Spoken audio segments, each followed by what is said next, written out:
What took that bedroom? So you overlooked it? Yeah, I was born at home in 1934, 5th of June. We didn't have electricity early on in my life. We had gas lights, which were lit with a sort of taper.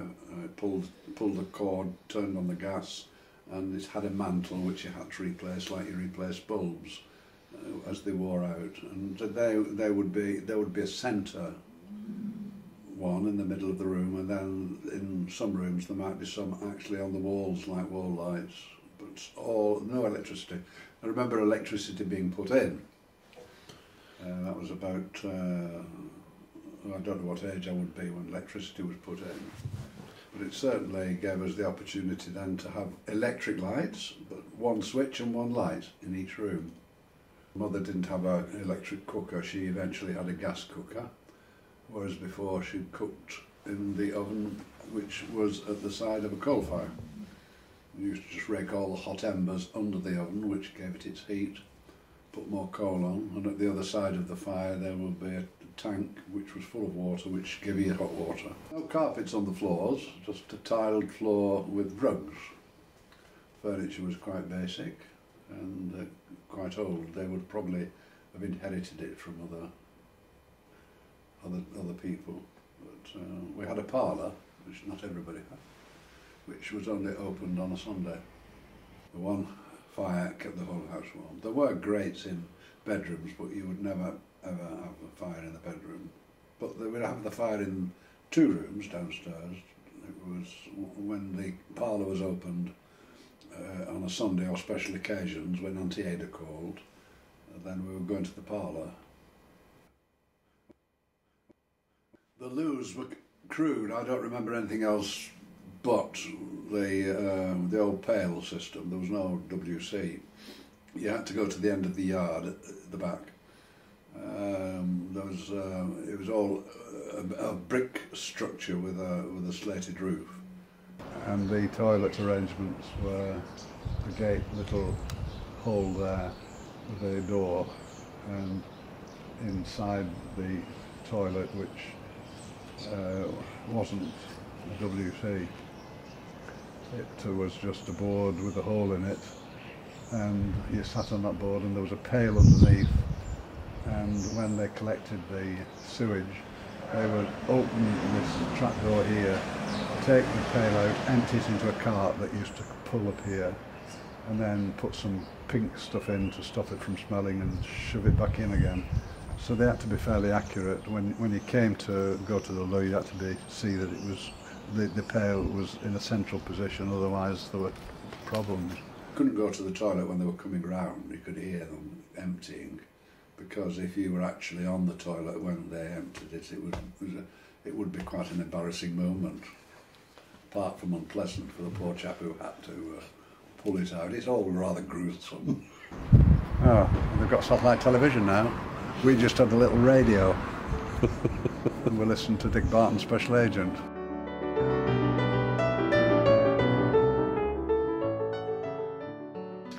It was a street, Mercer Street. Mercer Street. We call it Merciless Street. Just about here there were 2 tall garage gates which led into the priest's garden, and that would be the priest's house there. The church was there, so they've rebuilt on the garden, the Catholic church. He was a fearsome man who had a huge stick and walked around with his biretta on and his black cloak. We were frightened to death of him. Father Griffin. He was not very well loved. And those gates were our goalposts, and we played hours and hours and hours here, kicking a football that was made of built up of layers and layers of silk stockings, old silk stockings that had laddered. So we got a ball about that size. It was a heavy thing, you didn't hit it. You used to bang it against there, and somebody'd be in goal and other people were taking shots at it. Our milk was always delivered by a farmer and a horse-drawn cart, and he would stand on the cart, which was, one of these tippy ones. The horse is called Nancy, used to stop and at each house, pull up and down. And then he would have a big urn, is it, or churn, or whatever they call it, and a ladle, and he would ladle it out and put it in your own vessel. So this corner here, this bit here, was Bashi Baker's shop that he used to bake beautiful, beautiful bread. And you got all your stuff from there, sold everything.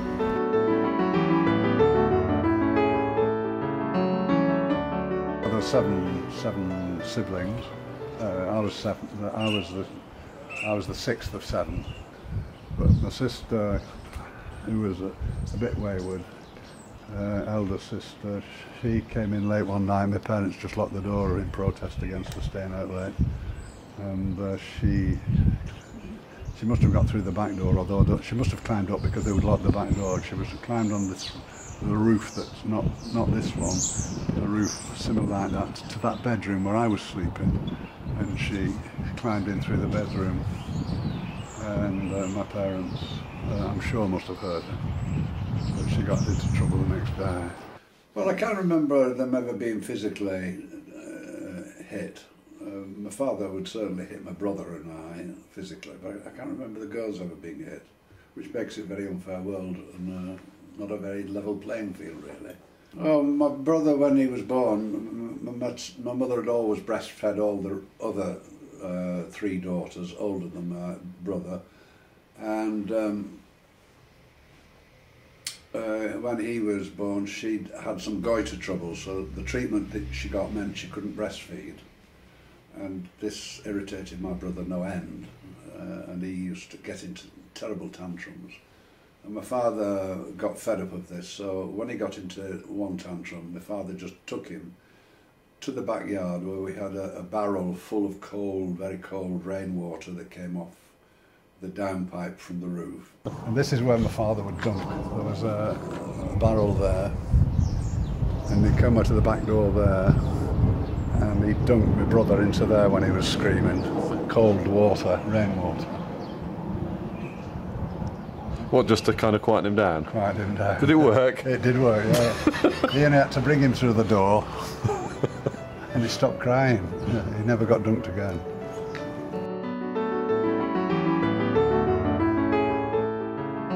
This was my very first school. So I remember being walked down here by my father or my mother, and this was the school gate.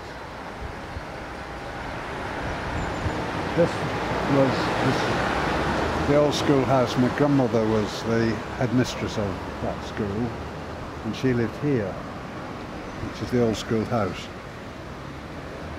She was my paternal grandmother.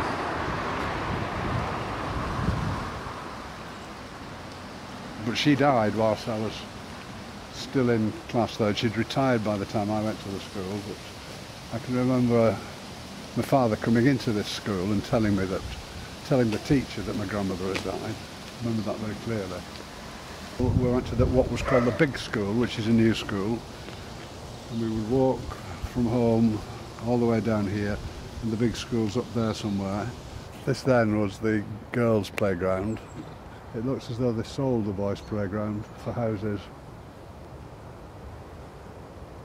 So that was the football field over there, cricket field around the back.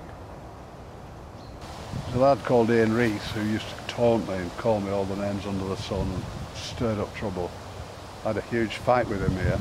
The headmaster's room was just halfway along this wall here, and he could see the fight, but he let it go on because he knew what had been going on. So I finished it, and the headmaster came out then, but he waited until I'd finished it, and Ian Rees never bullied me again. And Ian Rees was my friend after that. We always got on well after that. Still see us now, fisticuffs. Apples? Oh, you mean being caught by the headmaster with my bottom sticking out of the shed where I was trying to scrump the apples that were all stored there, yes. Well, he thought it was bad enough to give me a good slap, but I was a saint really at school when I think about it. You know, although I do remember it, on one occasion, when I must have been about 3 or 4 at the most, he took me out for a walk and I got knocked down, so my mother wouldn't let him take me out anymore. My dad's working life. He was a blacksmith at the local colliery, shoeing the animals and doing any steel work. Then he was ill with asthma as a result of breathing in dust and things like that. Constantly coughing. That's all I can see of him now is coughing. And then getting a job which didn't seem to be working very long at the local engineering factory. Engineering work. Well, my father used to say to my mother, I'm going to the chapel, and we knew it wasn't the church, but it was opposite the church. No, it was next door to the church, wasn't it? And he used to go there probably once a week, twice a week at the most, on special occasions. I can't remember ever seeing him drunk, just merry. And I remember on one occasion I had been quite naughty. I had left my coat hanging on the railings outside the front door, and it started to rain. So my father said, he's got his coat out there, I'll go and bring it in. And when he lifted it off, it was so heavy, he thought, what on earth has he got in his pockets? And in my pockets he found all the sins of my life. Cigarettes, razor blades, whatever I used those for I don't know, but I got all the things I'd collected illegally stuffed in my pockets. So my father went out to the pub. I came in from playing. My mother said, get to bed. Your father's so furious that you've stolen his razor blades and cigarettes. So I went to bed, and lying in bed awake and hearing my father come up the stairs was the longest journey my father ever took in my mind. But he sat on the bed, told me I'd done wrong, not to do it again. And that's because he'd had a couple of pints. Had he not had a couple of pints, he'd have beat the hell out of me. And then just being ill. Then going into hospital when I'd be about 11, and he died by the time I was 12. Well, my dad's buried somewhere here, but I wouldn't know where it is. And my sister, he was on his own, but my sister, who's just died, 2010, she wanted her ashes to be buried in my father's grave, so she'll be here. My other sister was buried or cremated in Southampton. My other sister, Madge, she was buried in Scotland, so Arthur was buried in St Helens. That's about it. My grandfather, Barnett Mimmack, died in 1913, November the 2nd, and he was 59. Sarah Ann, the headmistress, my grandmother, she died in 1939, 75. This was her second husband, Arthur Mimmack, who died in 1940, the year after her, age 79.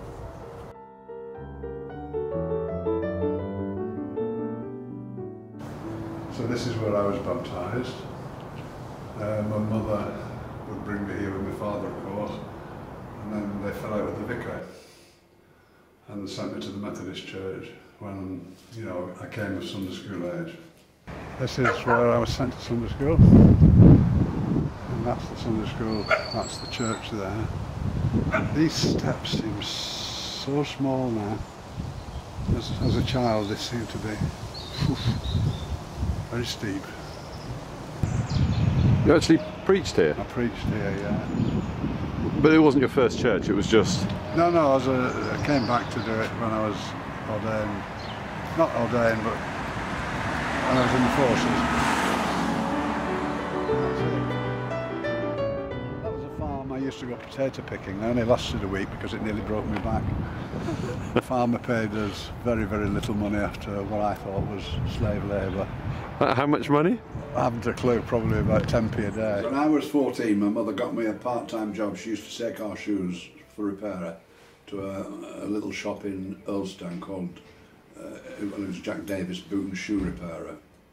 And he was looking, he told her one day he was looking for somebody, and my mother said, well, I've got somebody who's a lazy beggar and ought to be doing some work.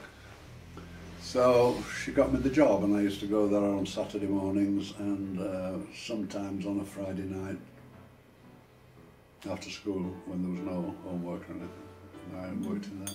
Then when I left school at 15, I joined him full time and trained as a boot and shoe repairer for 3 years.